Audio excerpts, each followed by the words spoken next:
is. So, things like going after them and shutting them down because, it's illegal. Yeah, none of that. They don't care.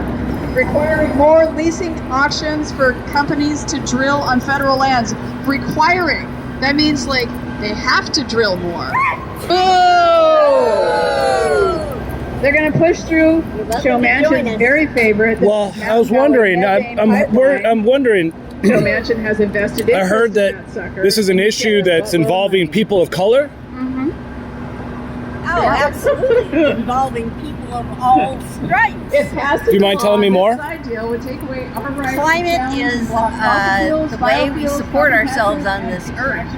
And it has been a consistent climate for the past 6,000 years during the majority of the development of human society. We have put so much carbon in the air that the earth is now warming to 1.5 degrees and is likely to go as high as 3 to 4 degrees centigrade by the end of this century. That's 80 years from now. That's geologically including Oregon. For too long, flash in the amount of time that it's taken for all of these species and our culture to develop. And we are going to be in a world of hurt. There's going to be mass migrations. Many communities of color, especially in Africa. So why is this not an issue amongst the community that I'm part of, the community of color? I'm a member of.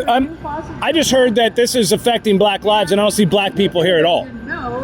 As a person that was born and raised here in the city of Portland, who helped to integrate, and as a person that's a person of color, I'm tired of not being represented or being represented by people I'm not asking to represent me. We would love for you to join us, and we would love for more outreach. Unfortunately, a lot of the lobbying, the advocacy that we do happens during the hours that working class people are at work, because of just how segregated the entire city and the entire country of America is. A lot of the times where working class people are at work, or even students, there's not many students here.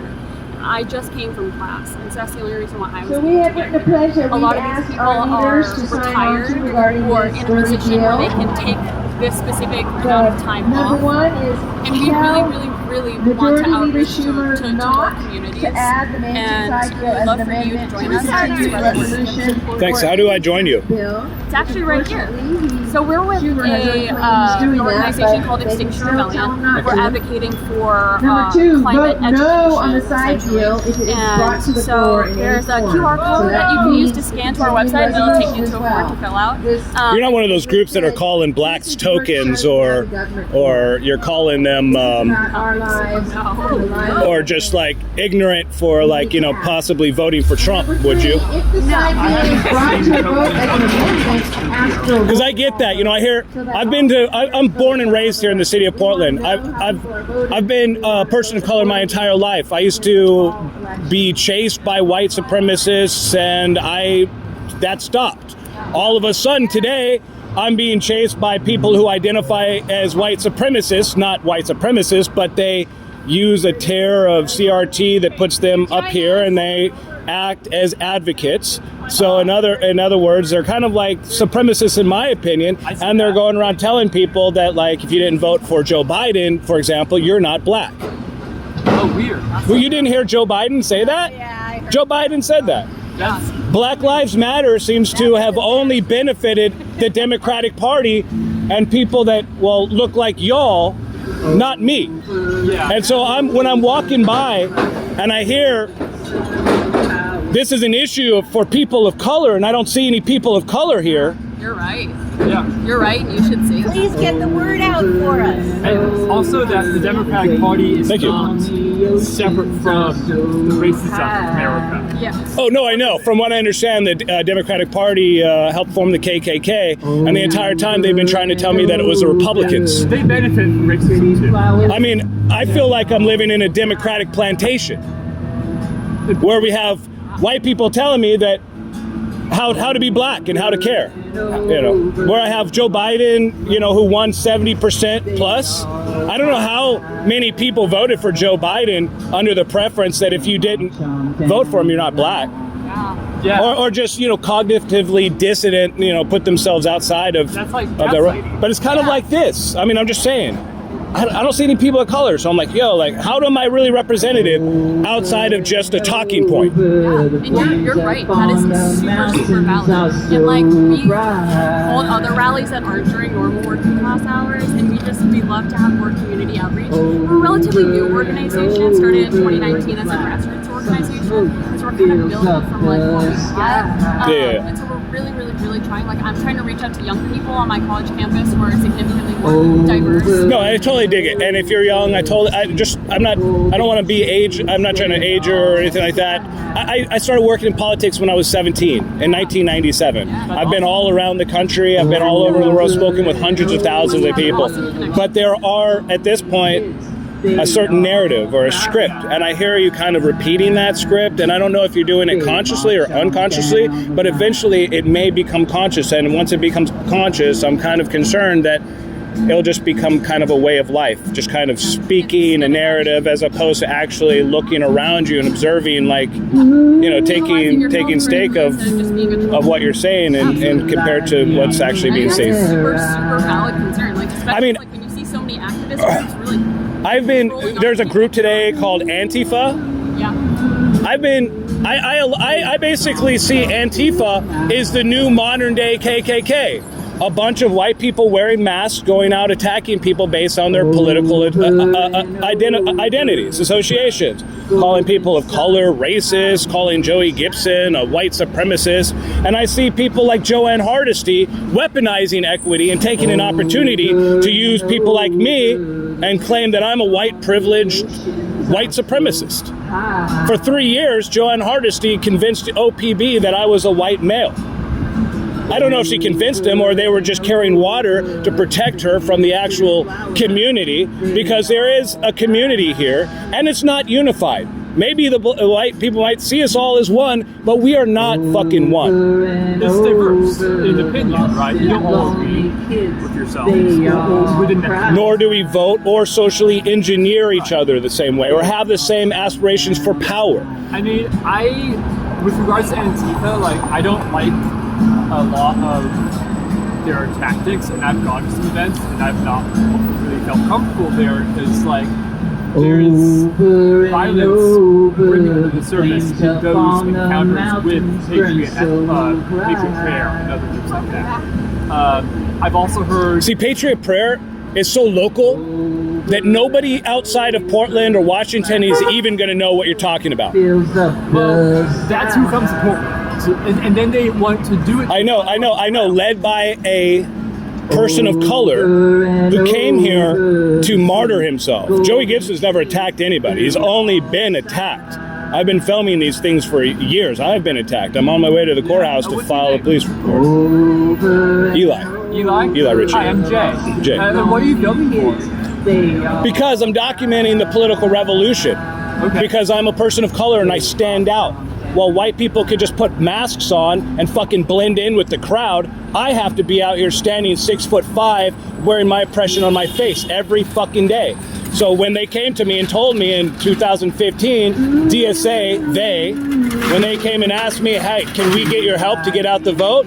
I said, sure. And I said, how? And they said, we're going to call every Trump voter a white supremacist. And that is stuck. That's the narrative.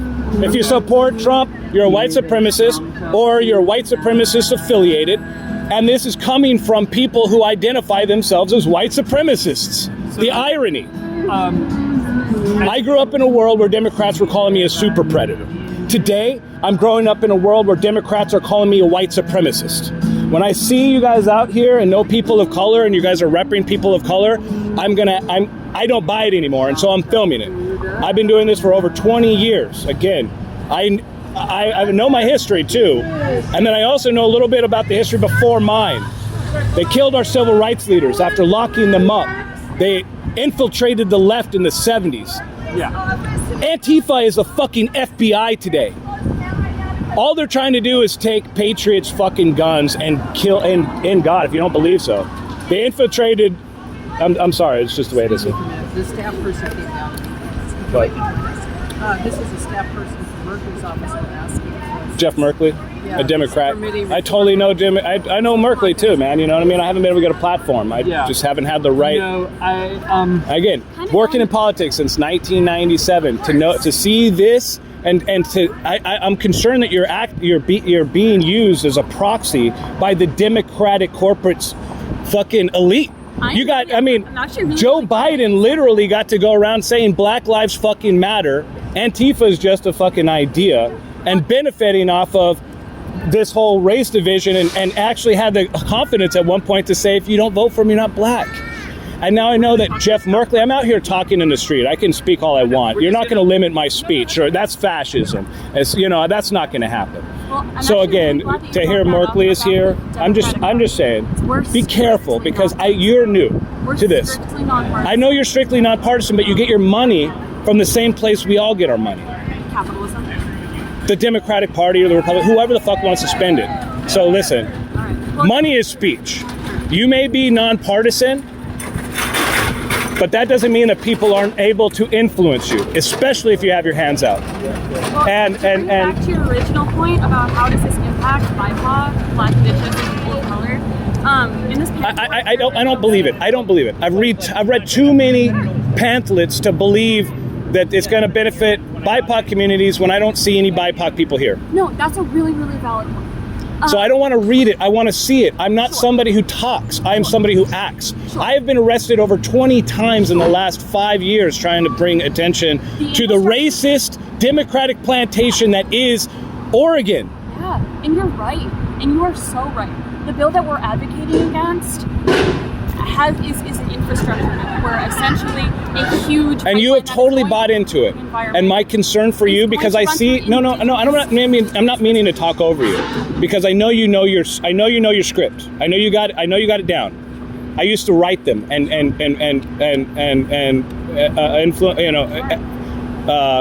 I used to write them. If you look at my name and campaign director, you'll see it. So again, I'm not trying to be ageist or talk down to you. I'm just giving this, if I could just say this, I'm concerned for you because you're a young person, and I'm concerned that you're being used as a proxy for the corporate Democratic Party. Well, I know whatever bill or infrastructure, I hope it's the best. And if Merkley's here, I still don't believe it. I don't like Merkley. I don't like any of the crap. Well, and that is why I do what I do. And trust me, if that's the truth, then get the fuck as far away from this as possible. And go out there and do your own thing. That's what I'm doing. Can I find you online anywhere? Yeah. You're documenting the revolution. Yeah. What do you have a YouTube or what do you use? You can find me I've got a couple different YouTube channels. Sure. But you can find me at Twitter at Mr. Eli Ritchie. Mr. Eli Richard? Eli Ritchie. Richey. Okay. Eli? Yeah. I'll check you out later. Thank you Have a good for all one. you do.